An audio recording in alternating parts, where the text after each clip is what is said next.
So today I am going to be telling you about my math lesson plan along with teaching one of my major activities. The main theme is cultural, and during this lesson plan, students will be learning about different cultures, and they will be reading a story each day, and the stories will have something to do with a different type of cultural tradition.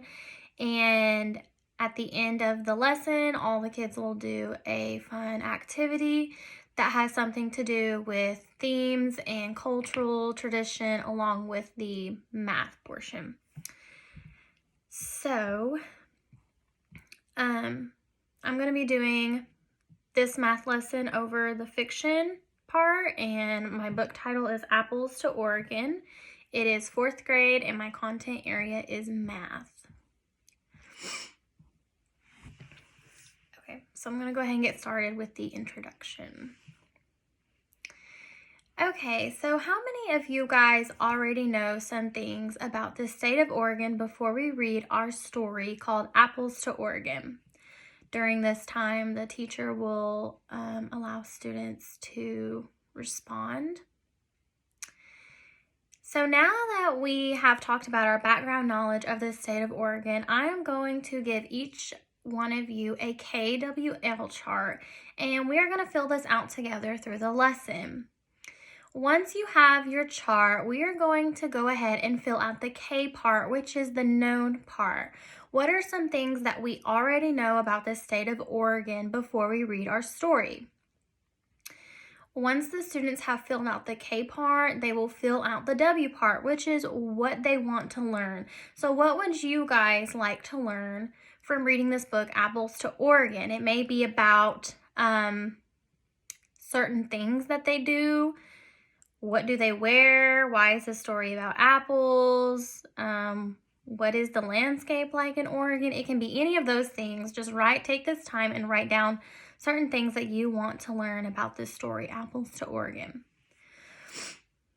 So I'm going to ask what everyone already knows about Oregon. And once I do that, then we're going to move on, and I'm going to ask everyone what they want to learn.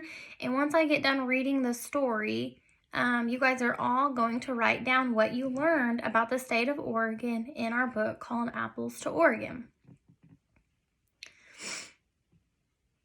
Okay, so now that everyone has filled out the K part and the W part, I'm going to begin reading our story, Apples to Oregon. So during this time, the teacher will read the story, the kids will listen. Now, after reading the book to the class, the teacher is going to ask students about the text and the connections that they made from it. Okay, so what were some of the similarities the state of Oregon had to the state that you are living in now, along with the differences?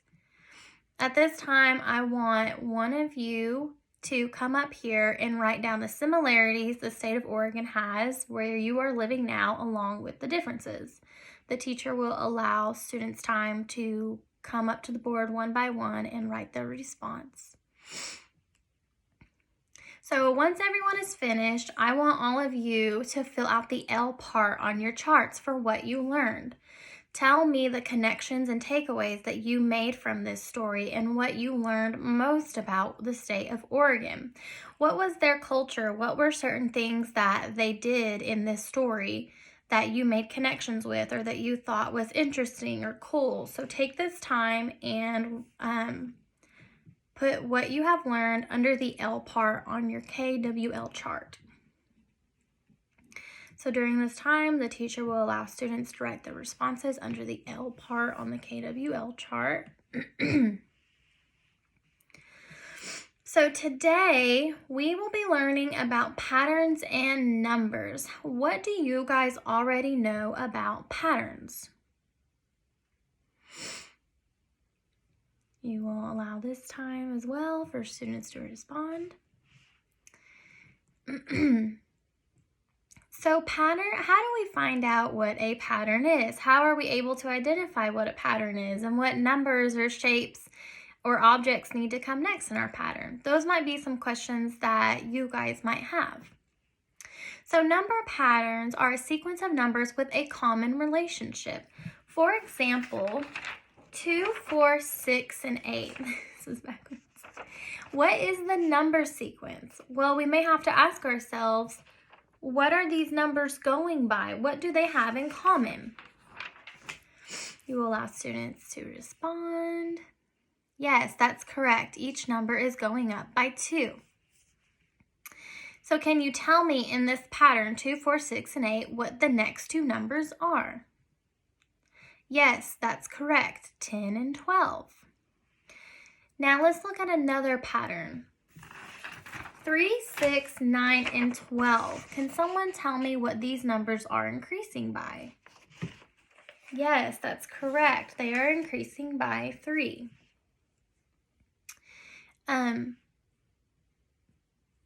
So the pattern sequence of the problem that we see, the patterns that we saw in each problem, we were able to identify what the pattern was going by and the next numbers that come after that. So when we identify patterns with numbers, it might seem easy because all we have to do is add in our head or maybe subtract in our head what comes next. That's not always the case when it comes to using geometric shapes, objects around the room. So patterns aren't just numbers. They can be objects, shapes. As a class right now, we can make a pattern using our erasers or pencils or random objects in our desk. We could all put those together and find a way to make a pattern and see what comes next in our pattern. So now, like I just said, we are going to take this time and I am going to use objects around the classroom and we are going to make different patterns. So during this time, the teacher will find certain objects in the classroom.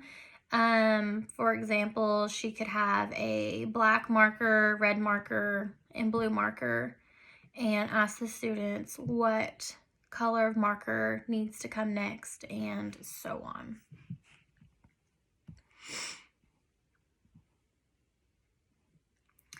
Okay, and after this, the teacher will draw certain patterns using numbers, shapes, and objects around the room. So then she will move on to introducing patterns by using shapes because that's what the lesson is mainly about.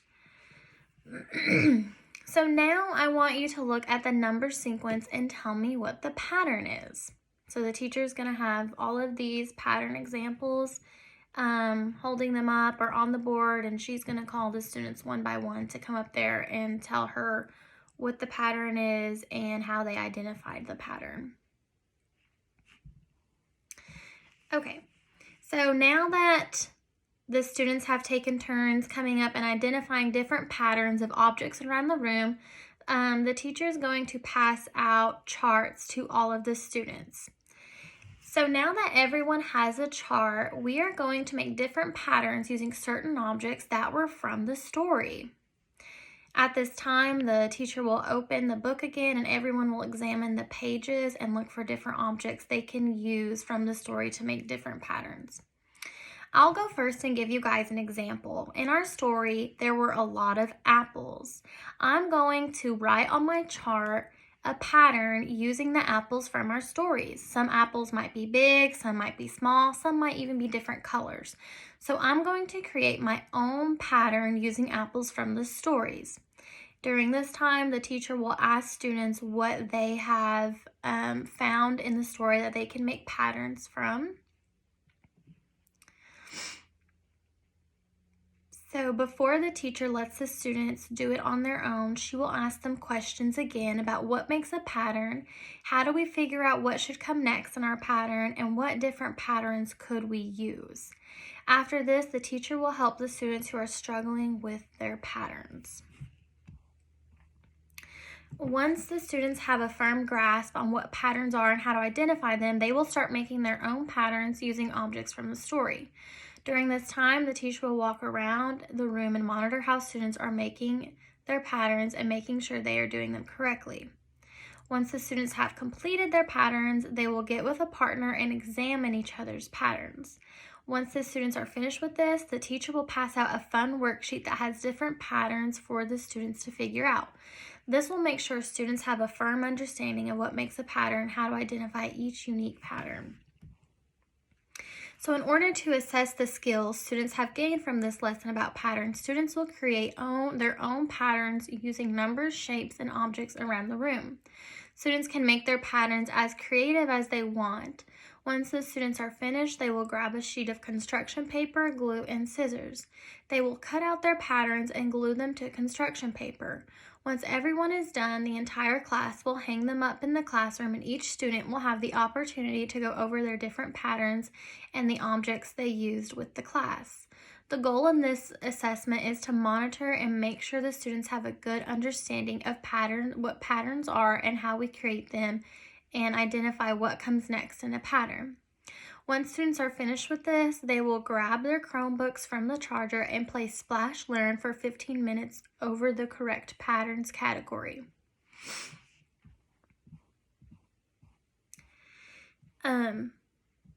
So students reading above grade level can pair up in groups and read the story Apples to Oregon to the teacher independently and then take an AR test on it.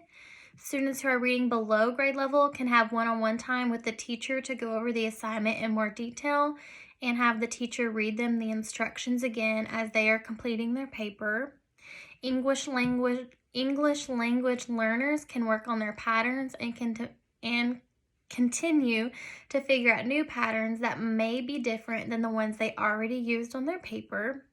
Students with learning disabilities can have the teacher go over the instructions in more detail and have a student assigned to them to guide and help them throughout the paper. And that is all I have.